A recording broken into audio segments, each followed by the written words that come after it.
আসসালামু আলাইকুম সবাইকে। কয়েকদিন ধরে ভাবছিলাম যে ছাদের এই গাছটা খুব জরুরি হয়ে গেছে। আমাদের যে পুঁইশাক গাছ, সেই গাছের ভারে আমাদের জানলাটা ছিঁড়ে গিয়েছে। আমার হাজব্যান্ডও সেদিন ছাদে মিস্ত্রি কাজ করছিল, এসে দেখে বলছিল যে জানলা তো পুরোই ছিঁড়ে গেছে, পুঁইশাকগুলো কেটে খেয়ে ফেলতে হবে। তো আমাদের বাসায় তো একটু অ্যালার্জির সমস্যা থাকে, তো যে কারণে আমি ভাবছিলাম কাকে দেওয়া যায়। তো হুট করে আজকে আমার হাজব্যান্ডের বড় বোনের বাসা থেকে একজন এসেছে পুঁইশাক নেওয়ার জন্য। মানে তার শাশুড়ি এত বেশি এই ছাদ বাগানের পুঁইশাক পছন্দ করে, তাই তাকে দেখে ভাবলাম যে তাহলে একটু বেশি করে পুঁইশাক কাটাই, সবাইকে দিয়ে দেওয়া যাবে।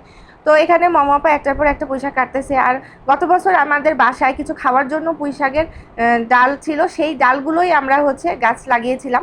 আর সেখান থেকে যে গাছের বীজই হয়েছিল, আর এবার সেই বীজই থেকেই আমাদের ছাদ বাগান পুরো পুঁইশাকময় হয়ে গেছে। আর ওই যে জানলাটা, এত সুন্দর জানলাটা করা হয়েছে, এই পুঁইশাকের ভারে পুরো জানলাটা আমাদের ছিঁড়ে যাচ্ছে। একবার টেনে আপার সাথে খুব সুন্দরভাবে মানে উঁচু করে দিলাম, আবারও দেখেন কতগুলো পুঁইশাকের ডালের জন্য ভারে আবার ছিঁড়ে গেছে। তো এখন আমাদের এগুলোর মানে হালকা করতে হবে, অবশ্যই পুঁইশাকগুলো কেটেই ফেলতে হবে।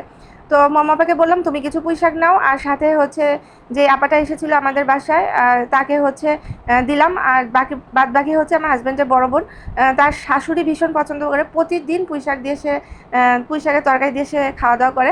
তো তার জন্য একটু বেশি করে দেওয়ার চেষ্টা করলাম, পাশাপাশি আমাদের ছাদ বাগানের কলমি শাকও তাকে দিলাম। যাই হোক, গাছ যেহেতু লাগিয়েছি আর এটা থেকে মোটামুটি যা যা আসতেছে সবাইকে দিয়ে খাওয়াটাই আমার অ্যালার্জি হয়, তারপরেও মোটামুটি কয়েকদিন রান্না করে খেয়েছি। আর এত পুঁইশাক তো খাওয়া যায় না, তাই জন্য সবাইকে দিতেই ভালো লাগছে।